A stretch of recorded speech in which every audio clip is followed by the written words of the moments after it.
مولاي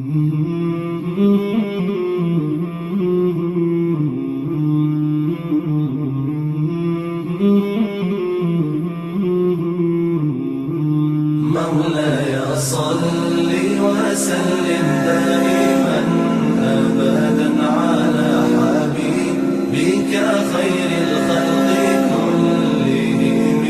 مولاي صل وسلم دائما أبدا على حبيبك خير الخلق كلهم محمد.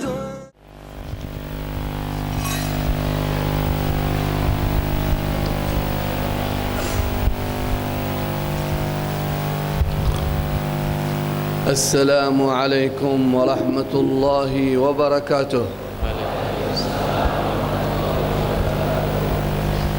أيها الأحبة الكرام، ونحن وإياكم في ربوع هذا البلد المبارك، وما لمسناه وما رأيناه من العجب والعجاب أثناء رحلتنا القصيرة في هذه البلاد المباركة. Wahai para kekasih-kekasih kami yang kami cintai, di dalam perjumpaan datangnya kami di wilayah yang penuh keberkahan ini, walaupun dengan waktu yang sangat pendek, وقد كان ولله الحمد وصولنا إلى هذه البلاد بما يقارب 20 يوم، فقد حضرنا برعاية ونظر وتكليف سيد الحبيب حبيب عمر بن محمد بن سالم بن حفيظ حفظه الله. di mana kami sudah sampai di Indonesia ini kurang lebih sudah 20 hari, dan kami sudah melihat bagaimana riayah dari guru mulia kita Al-Habib Umar bin Muhammad bin Salim bin Hafidh di wilayah kita. وهذا خروجنا الثالث بفضل الله سبحانه وتعالى إلى دول شرق آسيا، وخروجنا هذا الأخير، ولا نقول الأخير إن شاء الله، بتنظيم مع مكتب المواصلة الذي يرعاه سيد الحبيب عمر، وكذلك إشراف وتنفيذ أخينا الحبيب محمد عبد الله الجنيد. Ini turunnya kami ke Indonesia yang ketiga kali, di mana tergabung di dalam majelis muasalah yang dibina oleh guru mulia kita Al-Habib Umar bin Muhammad bin Salim bin Hafidh, yang mana dipimpin di Asia Tenggara ini oleh guru kita Al-Habib Muhammad bin Abdullah Al-Junaid. فمررنا بماليزيا ثم دخلنا ولله الحمد إندونيسيا، مرورا بسربايا وصولو ومالانج وسمرنج وأيضا كاليمنتن الذي جئنا عصر هذا اليوم وصولا إلى جاكرتا ولله الحمد. Kami telah melewati Jakarta, Surabaya, Solo, Semarang dan Malang, bahkan sampai ke Kalimantan, dan hari ini zuhur kami sampai lagi ke Jakarta. ولله الحمد قد التقينا بعلماء هذه البلدان المباركة، وأقمنا ولله الحمد بعض الدورات فيها وحضور المجالس المباركة، جزاهم الله عنا وعن المسلمين خير الجزاء. Dan kami hadir di beberapa perkumpulan-perkumpulan yang mulia, kami bersyukur, dan kami pula mendirikan beberapa daurat kajian-kajian ringkas, dan alhamdulillah pula kami bisa sampai di tempat ini. وقد أخذت جاكرتا نصيبا منها قبل أن نذهب إلى كليمنتن، فاستقبلنا الحبيب حامد الجفري وبعض الأخوان جزاهم الله خير الجزاء. Dan sebelum kami pergi lagi, sampai kami di Jakarta, alhamdulillah disambut oleh guru kita Al-Habib Hamid Al-Qadri. حامد القدري جزاكم الله خير. ونحن الليلة معاكم في هذه الجلسة المباركة الذي قد أكرمنا ربنا بحضورها قبل 8 سنوات، وكان في استقبالنا في هذا المكان أخينا وحبيبنا ومن له خدمة لهذا الدين في سمعة وقولا وفعلا في أرجاء الأرض المعمورة حبيبنا منذر المساوى رحمه الله رحمة الأبرار. قولوا آمين. Dan kami hadir malam ini di tempat ini. Sebelumnya 8 tahun yang lalu pula, alhamdulillah kami sampai pula ke tempat ini, di mana disambut oleh guru kita tercinta.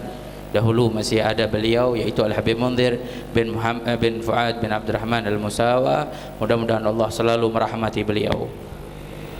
فقد كانت البذرة التي بذرها حبيبنا منذر برعاية ونظر سيد الحبيب عمر بن محمد بن سالم بن حفيظ رأيناها ولله الحمد قائمة بقيام إخوان لنا، وها نحن اليوم نراهم يقومون بهذا المنهج ونشره وتعليمه في أوساط أمة النبي صلى الله عليه وسلم. Kami telah melihat apa yang didapati oleh guru kita Al-Habib Munzir bin Fuad Al-Musawa, pandangan khusus dan kajian khusus dari guru mulia kita Al-Habib Umar, di mana sampai detik ini, sampai saat ini kita bisa melihat bagaimana perkumpulan yang mulia ini di tengah-tengah umat Nabi Muhammad sallallahu alaihi wasallam. نشكر إخواننا بارك الله فيهم في قيامهم بهذه الجلسة المباركة وأنشطتهم الكثيرة التي علمنا منها والتي لم نعلم بها، فنسأل الله أن يأجرهم على كل عمل يقومون به، ونسأل من الله أن يتقبل منا ومنهم صالح الأعمال. Dan terima kasih kepada semua yang telah mendirikan majlis yang mulia ini, berjuang untuk majlis yang mulia ini, berdakwah untuk majlis yang mulia ini dengan apa yang mereka lakukan. Ya, hanya Allah Subhanahu wa taala yang akan memberikan balasan-balasan untuknya, dan insyaallah selalu memberikan ketetapan dalam setiap langkahnya. Alhamdulillah alladzi fataha lana عاما مباركا ألا وهو عام 1438 للهجرة، ونحن في هذه البلاد المباركة وما رأيناه من كرم الضيافة وحفاوة الاستقبال لمن استقبلونا، وها نحن اليوم في هذا المجلس وجدنا الخير الكثير. بارك الله في الجميع.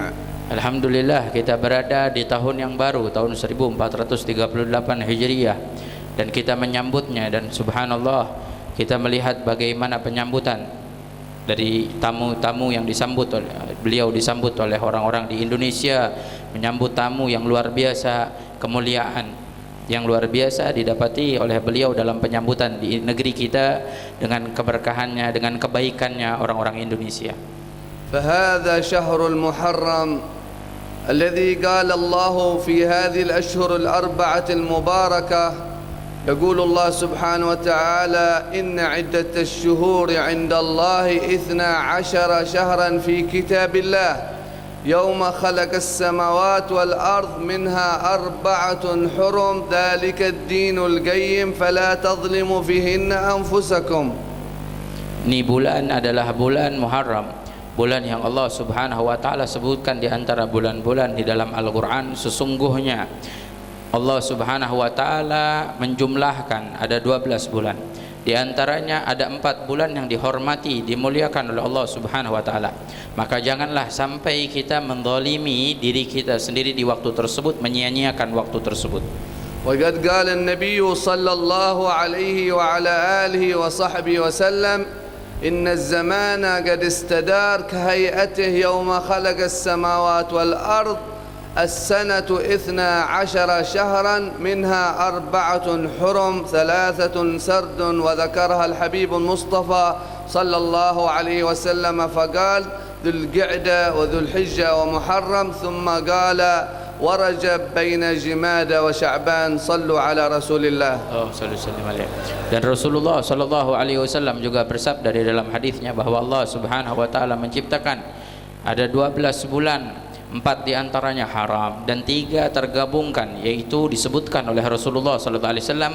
Pertama adalah bulan Dzulqa'dah, kedua bulan Dzulhijjah, ketiga adalah bulan Muharram yang kita berada di dalamnya.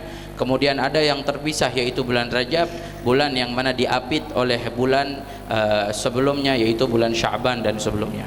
فنستقبل هذا العام بهذا الشهر المبارك، وعلينا وعليكم أن نحمل نيات صالحة بأن الله أولا يطيل أعمارنا في خير ولطف وعافية. Maka kita sambut bulan yang penuh keberkahan ini. Pertama-tama dengan kita memasang niat bahwa minta kepada Allah Subhanahu wa taala agar Allah memberikan kita panjang umur di dalam ketaatan kepadanya. ثم أن نقوم بخدمة آبائنا وأمهاتنا فقد حثنا على ذلك كتاب الله وسنة النبي محمد صلى الله عليه وسلم. Kemudian kita mendirikan tugas kita, kewajiban kita sebagai anak, khususnya kepada kedua orang tua kita, sebagaimana diperintahkan oleh Rasulullah sallallahu alaihi wasallam.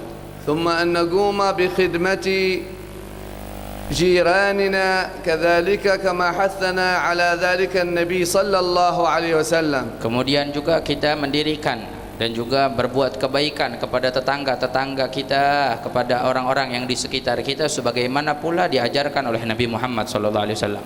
ثم أن نقوم بخدمة الأيتام والأرامل وكل محتاج في بلدنا لعل الله يوفقنا لصالح الأعمال. Kemudian pula kita niatkan untuk kita membantu anak-anak yatim dan juga para janda dan orang-orang yang lemah, orang-orang yang berkebutuhan, yang membutuhkan kita membantu mereka. وقد حثنا النبي صلى الله عليه وسلم في هذا الشهر المبارك من الإكثار من الصوم. Maka Nabi sallallahu alaihi wasallam juga diantaranya mengajarkan kita dan menekankan kita untuk memperbanyak puasa di bulan yang penuh berkah ini. فقد صام صلى الله عليه وسلم يوم عاشوراء وأمرنا بصيامه، فقد جاء في الحديث الذي رواه مسلم عن ابن عباس رضي الله عنه أن النبي صلى الله عليه وسلم لما سئل عن صوم يوم عاشوراء قال يكفر الذنوب السنة الماضية. صلوا على رسول الله. Allahumma shalli sallim alaihi. Di mana Rasul sallallahu alaihi wasallam pula berpuasa di hari Asyura, sebagaimana diriwayatkan oleh Sayyidina Abdullah bin Abbas di dalam hadis dalam Sahih Muslim, di mana disebutkan ketika Rasulullah sallallahu alaihi wasallam berpuasa di hari Asyura, beliau sallallahu alaihi wasallam mengatakan puasa di hari Asyura akan mengampuni dosa-dosa kita selama 1 tahun yang sebelumnya. ونحن في ذكرى هجرة النبي صلى الله عليه وسلم، فلما دخل الحبيب المصطفى المدينة المنورة رأى اليهود يصومون يوم 9 والعاشر، فسألهم أي يوم هذا؟ قالوا هذا اليوم الذي نجى الله فيه موسى وأغرق فرعون. فقال النبي لئن عشت إلى قابل لأصومن 9 والعاشر، أي كان اليهود يصومون العاشر، لكن النبي أراد أن يصوم 9 أيضا مخالفة لليهود. صلوا على رسول الله. Sebagaimana Rasulullah sallallahu alaihi wasallam pula di dalam ketika beliau berhijrah, dalam sebuah riwayat diceritakan ketika Rasulullah melihat orang-orang Yahudi yang berpuasa di hari Asyura, Rasulullah sallallahu alaihi wasallam bertanya kepada mereka orang-orang Yahudi, "Mengapa kalian berpuasa di hari Asyura?" Dijawab oleh mereka, "Hari ini adalah hari Allah menyelamatkan Nabi Musa dari kejaran Firaun dan ditenggelamkan Firaun." Maka Rasulullah sallallahu alaihi wasallam mengatakan, "Jika aku sampai panjang umurku pada tahun berikutnya, aku akan berpuasa di hari Asyura dan aku juga berpuasa di hari Tasu'ah, tanggal 9 sebelum Asyura, untuk membedakan kita orang-orang Muslim dengan mereka orang-orang Yahudi." وكان الحبيب المصطفى صلى الله عليه وسلم يتحرى أن لا يتمثل باليهود والنصارى في عاداته وعباداته، فكان يخالفهما صلى الله عليه وسلم. Beginilah Rasulullah SAW selalu menjaga dirinya untuk tidak menyerupai orang-orang Yahudi di dalam adat istiadat ataupun ibadah. Beliau selalu menjaga itu dan selalu berusaha. وأما ما نراه في آخر الزمان لتشبه كثير من المسلمين باليهود والنصارى، وهذا ما لا يرضي الله ولا يرضي النبي محمد صلى الله عليه وسلم. Namun kita melihat di akhir zaman ini banyak orang yang menyerupai dirinya dengan orang-orang Yahudi atau orang-orang Nasrani, di mana kita melihat hal tersebut tidaklah didapati di dalamnya keridhaan Allah atau keridhaan Nabi Muhammad. فعلينا أن نتابع النبي صلى الله عليه وسلم في الأقوال والأفعال فنتمسك بكتاب الله وسنة النبي صلى الله عليه وسلم. Maka wajib untuk kita adalah memegang teguh untuk meneladani Rasulullah dalam ucapan, dalam perilaku kita, sehingga kita selalu melakukan apa yang dilakukan oleh Nabi Muhammad sallallahu alaihi wasallam. وحضوركم مثل هذه المحافل وهذه المجالس التي تتفقهون فيها في دين الله فتعرفون الحلال والحرام كما قال الحبيب المصطفى صلى الله عليه وسلم الحلال بين والحرام بين وبينهما أمور مشتبهات لا يعلمها كثير من الناس فمن اتقى الشبهات فقد استبرأ لدينه وعرضه ومن وقع في الشبهات وقع في الحرام كالراعي يرعى حول الحمى يوشك أن يقع فيه صلى الله على محمد. Kita melihat di dalam perkumpulan kita sekarang, kita sedang mempelajari ilmu yang mana yang halal dan yang mana yang haram. Rasulullah sallallahu alaihi wasallam di dalam hadisnya memperingatkan kita untuk tidak jatuh pada perkara-perkara yang tidak jelas. Nabi sallallahu alaihi wasallam mengatakan halal itu jelas dan haram itu jelas. Namun di antaranya ada perkara-perkara yang syubhat. Yang menjaga perkara yang syubhat, maka dia telah menjaga agamanya. Maka orang-orang yang tidak menjaga syubhat, dia telah jatuh dalam perbuatan-perbuatan yang sampai membawa dia bisa melakukan perbuatan yang haram. فأنتم وإن طالت بكم المجالس فما عليكم إلا أن تصبروا لأنكم في روضة من رياض الجنة. Kalian jika panjang majelis ini, kumpulnya lama majelis ini, maka kalian bersabarlah karena kalian berada di taman surganya Allah. لأن النبي صلى الله عليه وسلم يقول إذا مررتم برياض الجنة فارتعوا. قالوا وما رياض الجنة يا رسول الله؟ قال مجالس العلم وفي رواية حلقات الذكر. Di mana Rasulullah sallallahu alaihi wasallam bersabda kepada para sahabatnya, jika kalian melewati taman-tamannya surga, maka merapatlah, duduklah bersama mereka. Maka para sahabat bertanya, ya Rasulullah, apa itu tamannya surga? Maka Rasulullah sallallahu alaihi wasallam menjawab, adalah perkumpulan yang di situ sedang menimba ilmu. Dalam riwayat, perkumpulan yang sedang berzikir kepada Allah. وحضور مجلس واحد أفضل من صلاة 1000 ركعة. Hadirnya kita di satu majlis ini lebih mulia daripada salat 1000 rakaat sunnah. وتشجيع 1000 جنازة. Dan lebih mulia daripada mengantarkan 1000 jenazah.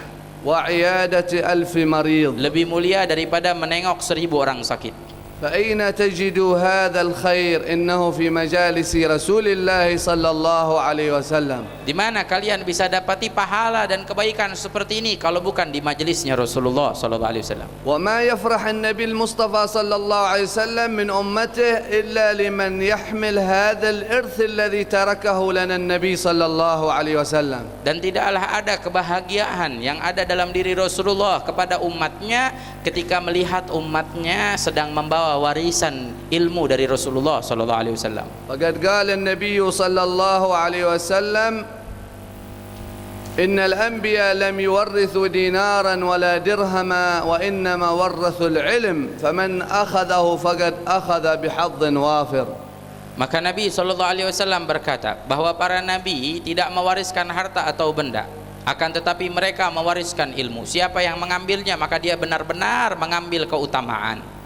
ويقول النبي صلى الله عليه وسلم من يرد الله به خيرا يفقهه في الدين. Dan Nabi sallallahu alaihi wasallam pula bersabda, barang siapa yang menginginkan kebaikan maka Allah Subhanahu wa taala akan memberikan ilham padanya untuk belajar ilmu agama.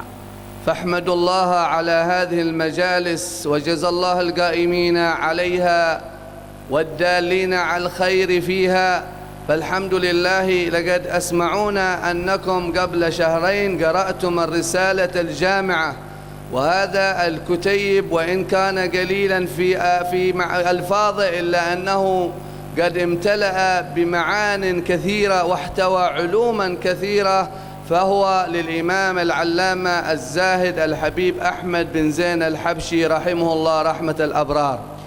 Maka beruntunglah kalian yang duduk di majelis yang mulia ini.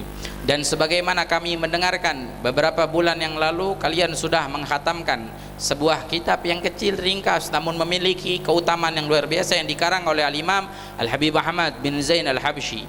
Walaupun kitab itu kecil tapi memiliki makna yang luas.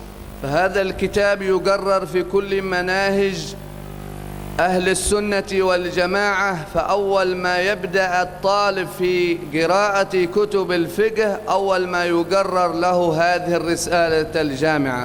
Kitab Risalatul Jami'ah yang kemarin kita baca adalah kitab yang mana dibaca di dalam setiap mugarrar, artinya aturan-aturan di dalam membaca buku-buku fikih. Kitab ini dibaca bagi siapa saja yang mencari ilmu, menuntut ilmu. Kitab pertama ini yang paling dibaca untuk kita membaca dan memahaminya, yaitu kitab Risalatul Jami'ah. فاحتوى هذا الكتاب أسرارا وأنوار ودعوات مستجابة إن شاء الله. فقد قال الإمام أحمد بن زين الحبشي: من قرأه أي كتاب الرسالة الجامعة وعمل بها نرجو من الله أن يكون من أهل العلم ظاهرا وباطنا. قولوا آمين.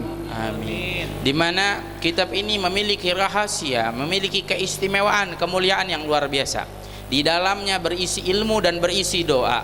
Bahkan di antara doa yang diungkapkan oleh Al-Imam Al-Habib Ahmad bin Zain Al-Habshi, yaitu bagi siapa saja yang mau membaca kitab tersebut, mau memahaminya dan mau mengamalkannya, maka kami meminta kepada Allah agar dia, orang yang mengamalkan kitab tersebut, mempelajari kitab tersebut, menjadi ahli ilmu secara lahir dan batin. فبلغ مقاما عظيما هذا الإمام فأخذ جل علومه من شيخه الحبيب عبد الله بن علوي الحداد وغيرهم من مشايخ تريم. Beliau sampai derajat yang tinggi, Al-Imam Ahmad bin Zain Al-Habshi. Beliau dapati berguru dengan gurunya, yaitu Al-Habib Abdullah bin Alwi Al-Haddad dan beberapa masyaikh di kota Tarim. وحضورنا هذا إن شاء الله نقول دعوة من دعوات سيدنا الإمام أحمد بن زين، ودعوة من دعوات شيوخنا وعلماءنا وأئمتنا في حضرموت خاصة والعالم الإسلامي عامة. فنسأل الله أن كما جمعنا في هذه الساعة أن يجمعنا وإياكم في مستقر رحمته مع الذين أنعم الله عليهم من النبيين والصديقين والشهداء والصالحين. اللهم بارك لنا في هذا الجمع، اجعله جمعا مشهودا مقبولا عندك يا رب العالمين. اللهم افتح لنا والحاضرين والغائبين فتوح العارفين، فقهنا وإياهم في الدين. اللهم اجعلنا وإياهم مفاتيحا للخير مغاليقا للشر. اللهم إنا نسألك القبول والتوفيق لأعمالنا، ونسألك أن تجعل أعمالنا خالصة لوجهك الكريم. اللهم إنا نسألك الرضا والجنة ونعوذ بك من سخطك والنار. اللهم اغفر لآبائنا وأمهاتنا فمن انتقل منهم، نسألك يا ربي أن تجعل قبورهم روضة من رياض الجنة. وأخينا منذر ومن معه من أهل الخير والعلم والفلاح ممن انتقلوا إلى رحمة الله، نسألك يا ربي بحق هذا الجمع أن تجعل قبره روضة من رياض الجنة. اللهم من بقي وأطال عمره من آبائنا وأمهاتنا فنسألك أن تحفظهم وتطيل أعمارهم في خير ولطف وعافية. بارك لنا في هذه الجموع، بارك لنا في إخواننا طلاب العلم ومن يقوم بنشر هذا الدين ومن أخذ إرث النبي وبلغ عن النبي. فلا شك أن النبي سيكون يوم القيامة يسقيه من حوضه يوم لا ينفع مال ولا بنون إلا من أتى الله بقلب سليم. اللهم لك الحمد شكرا ولك المن فضلا ونحن عبيدك رقا، وأنت لم تزل لذلك أهلا يا ميسر كل عسير ويا جابر كل كسير. نسألك الفرج لأمة النبي صلى الله عليه وسلم، نسألك أن ترفع عن المسلمين ما نزل بهم وحل بهم من الفتن والمحن ما ظهر منها وما بطن. اللهم اجمعنا مع هذه الوجوه النيرة المباركة في يوم القيامة مع النبي محمد وآل النبي محمد وأصحاب النبي محمد ومن حب النبي محمد. اللهم تقبل منا صالح الأعمال. أعد علينا هذه الزيارات في خيرات ومسرات وألطاف، وبارك في القائمين في خدمة الدين، واجعل أعمالنا وإياهم خالصة لوجه الكريم. وصلى الله على النبي محمد وآله وصحبه أجمعين، والحمد لله رب العالمين. وسامحونا على الإطالة وجزاكم الله خير الجزاء. Beliau terakhir mengatakan, tidaklah kita hadir di tempat ini kecuali keberkahan dari doa-doa guru kita yang berada di Tarim maupun yang di seluruh alam, yang selalu mendoakan. Mudah-mudahan dengan keberkahan perkumpulan kita ini, kita selalu dikumpulkan kelak sampai di tempat yang dirahmati oleh Allah Subhanahu wa taala. Amin ya Allah ya rabbal alamin.